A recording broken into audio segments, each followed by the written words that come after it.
Doutor Álvaro, sempre com a gente nesse horário aqui na Band News FM. Hoje, vários assuntos na pauta aqui, doutor Álvaro. Eu queria começar sobre essa possibilidade, né? Agora há pouco a Carla Bigato ouviu o ministro Marcos Pontes, né, falando sobre esse medicamento que popularmente é conhecido como Anita, um vermífugo, né?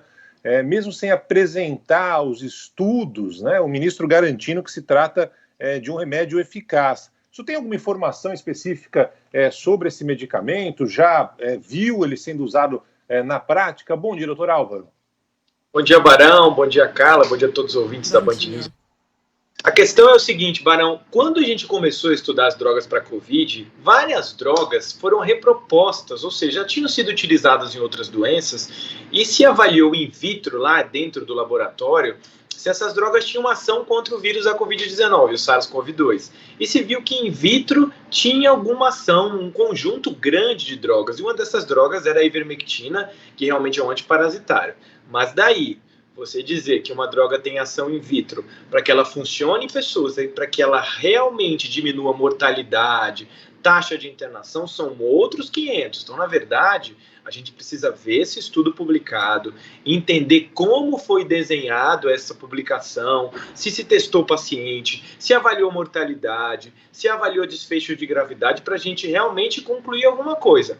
Mas existe uma lista, Barão, gigantesca de drogas que tem um potencial. Mas potencial é uma coisa e vida real é outra. Então é muito inicial, foram poucos os estudos com a ivermectina no mundo, então é muito cedo para a gente falar alguma coisa, tem que esperar essa publicação e ver realmente se teve impacto em mortalidade. Agora, a gente já viu outras drogas sendo testadas nesta busca que a gente está acompanhando para minimizar os efeitos do coronavírus. E a OMS, na semana passada, anunciou que nenhuma delas, nem cloroquina, nem remdesivir, enfim, nenhuma deu o que se esperava. Os médicos continuam testando. Como é que funciona isso? O senhor falou da prática, né? Não só do laboratório. Como é que os médicos estão lidando com essa falta, digamos, de uma solução específica para resolver o problema? Barão, infelizmente esses estudos aí, o estudo grande da OMS, um estudo grande da OMS que foi publicado com relação ao remdesivir e hidroxicloroquina não mostrou benefício.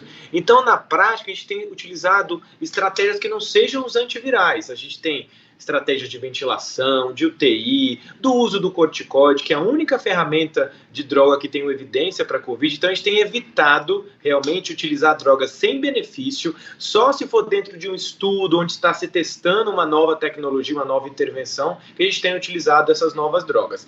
Mas temos preferido utilizar estratégias onde a gente realmente tem uma evidência. Hoje já se passaram 10 meses aí da Covid, a gente consegue fazer muitas coisas diferentes com os pacientes do que há 10 meses atrás. Mas, realmente, hidroxicloroquina, remdesivir, os estudos não têm mostrado benefício, a gente não tem utilizado, mesmo porque nem tem o remdesivir no Brasil para a gente utilizar na prática clínica.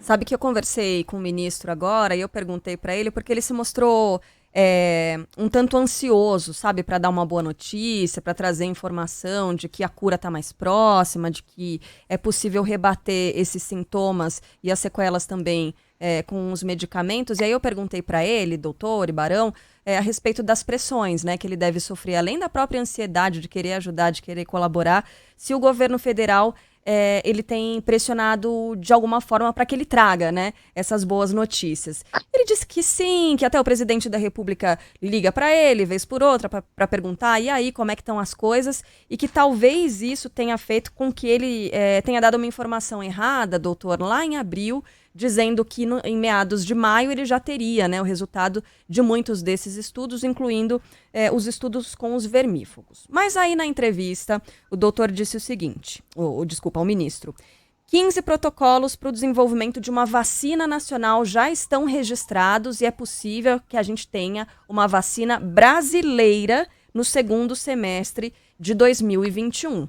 A notícia é ótima, né? A gente quer que essa vacina chegue logo, independentemente do país, mas o desenvolvimento de uma vacina 100% brasileira, isso é muito legal. Será que é possível isso mesmo? E eu queria ouvir o senhor também, doutor, com relação a esse recuo do governador de São Paulo, né, João Dória, que diz que não pode mais precisar a data do lançamento, né, da vacina que foi desenvolvida aqui no Instituto Butantan. Olha, Carlos, sua pergunta é muito boa. Realmente o Brasil tem uma grande expertise em vacinas. Existem várias instituições renomadas aqui no nosso país com relação à fabricação de vacinas, próprio Instituto Butantan, né? Então, realmente, a gente pode ter, sim, otimismo com relação ao Brasil ter uma fabricação própria, mas lembrar que todo estudo de vacina passa por várias etapas, tem que ter um grande investimento com relação a gente passar todas essas fases do estudo de vacina, depois a matéria-prima para fabricar essa vacina, programação com relação à liberação. Claro, a gente entende que nós temos tecnologia, temos capacidade técnica, sim, de produzir vacinas, mas tudo dentro da linha de um estudo de vacina com relação à Covid, qualquer outra vacina, né? Com relação ao pronunciamento do Dória, com relação à questão da vacina da Coronavac, né, em parceria com o Butantan aqui em São Paulo, realmente o que ele tem falado nas entrevistas é que a vacina é segura, que não teve evento adverso, mas falta o principal marcador para liberar a vacina, que não é só segurança, que é efetividade. Então ele votou um pouco atrás, porque ele estava prometendo a vacina para as próximas semanas, para o próximo mês, mas ainda não foram liberados os estudos com relação à eficácia, né? Então, se realmente essa vacina funciona. A partir do momento que essa vacina realmente se mostrar efetiva com relação a prevenir a doença ou prevenir formas graves, aí sim eu vou ter que pensar na disponibilização em larga escala. Então, realmente falta esse dado, e ele voltou um pouco atrás, falou que precisa ver esse dado, e realmente não dá para pensar em prometer uma vacina sem ser que ela seja efetiva com relação a proteger da doença ou de formas graves da Covid. Bom, a gente está aprendendo ainda, né? Conforme as coisas vão acontecendo. Mas certas informações elas podem ajudar a gente a prever de alguma forma, né? Como é que vai se comportar o vírus em todo o planeta. O que a gente pode aprender a partir dessa segunda onda na Europa agora, doutor? E também aqui nos Estados Unidos, viu? Que o negócio está pegando por aqui mesmo.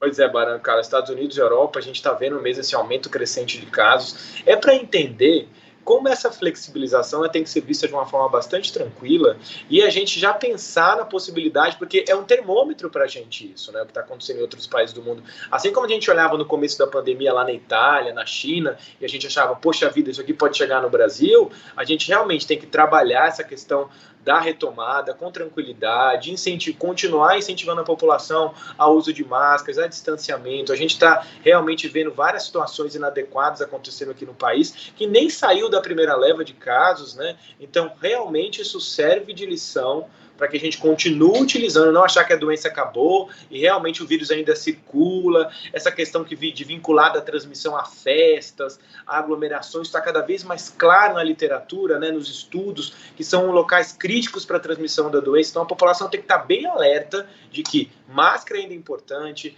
evitar ao máximo encontrar pessoas dentro do contexto dessas festas, de aglomerações, que isso definitivamente uma grande estratégia para a prevenção da doença.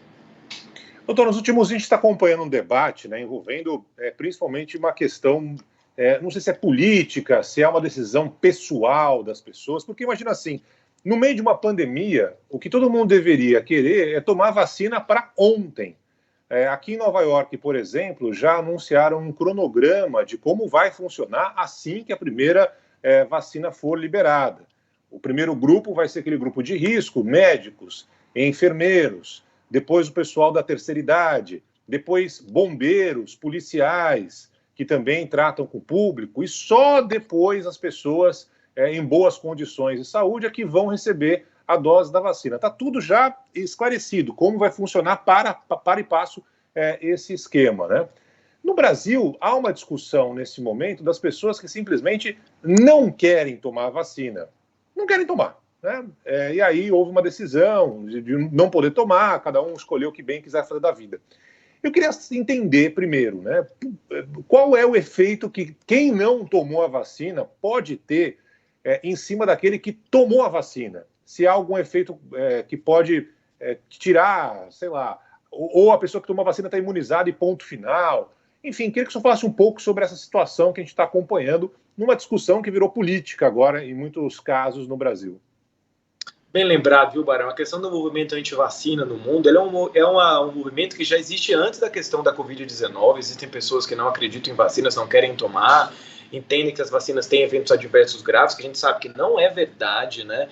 Eu vou exemplificar falando da vacina, por exemplo, de sarampo, né? A gente sabe que muitas mães, às vezes, não querem vacinar as crianças para sarampo. Olha só o que é acontece, né? A gente sabe que a cobertura vacinal do sarampo caiu muito no Brasil. E o que pode acontecer dentro de um contexto de uma escola, por exemplo? A mãe não vacina, a criança pega a doença, pode levar para outro local. Então, olha a complexidade de você tomar uma decisão individual e poder ter um reflexo coletivo, né? Então, eu estou colocando em risco outras pessoas porque eu não estou tomando uma vacina que é quase 100% de proteção, que é a vacina do sarampo. Então, a gente pode usar isso como uma comparação com a Covid, né? Então, se for uma vacina que é muito efetiva, for chegar no nível acima de 90%, não vacinar, você pode ser foco de transmissão da doença. Claro, a gente não tem esse cenário ainda da Covid desenhado, mas para outras doenças, muito claramente, não vacinar significa colocar em risco pessoas, né, com relação a pegar doenças. Então, realmente,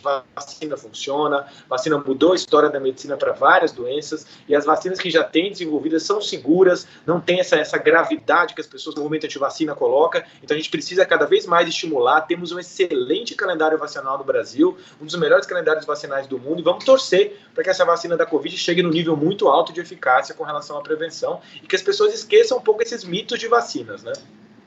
Mas, por exemplo, o senhor explicou muito bem sobre esse percentual de eficácia da vacina. Mas, por exemplo, quem tomar a vacina da Covid, se tiver 70%, pode, na frente, mais uma vez, se contaminar com coronavírus porque uma pessoa próxima no trabalho não tomou a vacina? Isso, Barão, se a gente não tiver uma vacina com alto nível de eficácia, a gente talvez ainda continue usando as outras ferramentas de prevenção. Alguém tomou uma vacina lá com 70% de eficácia, então matematicamente tem 30% de chance de pegar a doença. Então ela vai continuar utilizando mecanismos de prevenção. Então, por isso que a gente fica com um pouco de apreensão quando as pessoas ficam falando que a vacina vai ser um passaporte para tirar máscara, que as pessoas vão voltar a se aglomerar. A gente não sabe disso. A gente vai ter uma vacina espetacular para acabar com todos os outros mecanismos de prevenção. Então, tomar um pouquinho de cuidado, porque essa vida de usar máscara, de distanciar, a gente vai continuar, principalmente para os grupos vulneráveis, as populações de risco de ter forma grave, porque precisa de uma vacina maravilhosa para a gente parar totalmente o distanciamento, de usar máscara. Então, um pouquinho de cuidado na interpretação dessa eficácia, o quão eficaz vai ser essa vacina para a gente acabar totalmente com esses mecanismos que a gente já está enraizado de prevenção. Eu tô louco para tomar essa vacina, viu, doutor? Não vejo a hora de ficar pronta, de chegar ao nível dos saudáveis aqui, que felizmente eu tô nesse grupo. E o pessoal, sei lá, tá contestando aí, tá achando que não vale a pena. Claro que a gente torce para que a vacina seja 100%, tenha 100% de eficácia, né? O que é muito difícil, mas quanto mais rápido a gente poder voltar ao normal que a gente conheceu, melhor. Agradeço mais uma vez a participação do Dr. Álvaro Furtado aqui no Band News Station, sempre conversando, esclarecendo as nossas dúvidas, os ouvintes também. Um abraço, até semana que vem, doutor.